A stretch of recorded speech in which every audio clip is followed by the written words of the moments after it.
des frères Grimm, et il y a plusieurs contes, il essaie de trouver donc, des histoires, il recueille des histoires, et notamment il va dans une petite maison, style la maison d'Hansel et Gretel, où les enfants se ruent après l'école pour aller écouter une sorcière qui leur raconte des légendes, et les enfants veulent encore, et lui va demander des histoires à cette dame qui refuse de les lui raconter. Et il se met à pleuvoir, les enfants rentrent dans la maison, elle raconte des histoires, et lui reste sous la pluie battante, glacée, et elle sait qu'il écoute les histoires. Elle continue à les raconter, parce qu'elle sait qu'il va les noter malgré tout, mais elle ne veut pas le dire. Évidemment, cette pluie glacée va le rendre malade, et il est sur son lit de mort, pratiquement.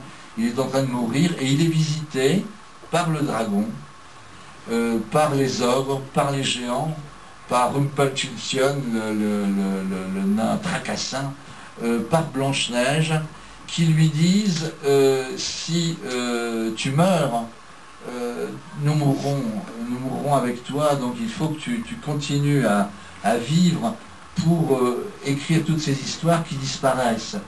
Donc ne meurs pas. Et dehors, on voit justement ce dragon qui représente justement tout ce rassemblement de légendes dans sa gorge cuirassée, et il ne mourra pas. Et ce sera donc toute l'œuvre de Grimm. Et enfant, ça m'avait beaucoup frappé cette histoire. Et quand ça ne va pas, quand je ne vais pas bien justement, quand je me demande si c'est intéressant, s'il faut que je continue à écrire ou pas, curieusement, j'ai toujours ce rêve qui me revient, où je revois ce Grimm, ce jeune Grimm sur son lit malade, et entouré de ces fées, de ces lutins qui lui disent si tu ne racontes pas, on mourra. Et ça me redonne toujours envie de l'écrire. Donc le centre de l'imaginaire arthurien, là, j'avais fait et c'était au printemps, là je crois, j'avais essayé de faire un cocktail qui représentait un petit peu le printemps, et là comme vous allez voir, c'est la couleur du sang du dragon, hein, donc il y a un peu tous les... Dedans, à part le cidre, hein, qui est le parfum des pommes, hein, d'Avalon aussi, la pomme qui est le fruit de l'éternité. Donc il y a le jus de pomme et en même temps donc d'autres fruits, vous verrez peut-être un petit bout de châtaigne, etc., etc.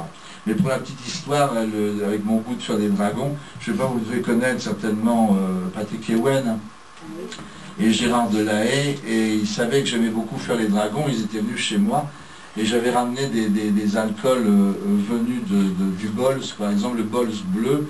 Il y a deux alcools hollandais, le Bols qui est le parfait amour, c'est joli, et qui est violet, et le Bols est bleu. Et je commence à faire mes conneries, et je me rends compte que je n'ai plus de Bols, donc il n'y a plus de bleu. Et j'avise quand même dans un coin de la pharmacie qu'il me restait du bleu de méthylène. Et le brave Ewen et son ami venaient me manger pour la première fois chez moi. Et ils se méfiaient déjà un petit peu, quoi. Et moi je me dis, c'est vrai que c'est pas mauvais, le bleu de méthylène, on s'en met sur la langue, donc si je remplace le bol par le bleu de méthylène, il y a pas de problème. Et donc ils ont vu les anapes que je leur donnais, donc ils en ont bu pas mal. Ils sont repartis légèrement titubants, et ils m'ont raconté le lendemain, donc en sortant de chez moi, comme ils avaient bu beaucoup, ils avaient envie évidemment de pisser dans un coin, ce qu'ils ont fait, et brusquement, et Ewen a brusquement hurlé en disant je pisse bleu. Et l'autre il arrête de raconter des conneries qu'il lui dit, etc. Et l'individu regarde. Et ça, il avait la même chose. Mais je pisse bleu également. C'est transformé en schtroumpf, je ne sais pas, mais enfin bref, le cocktail était aussi un peu magique. On va voir si ça va vous arriver ce soir.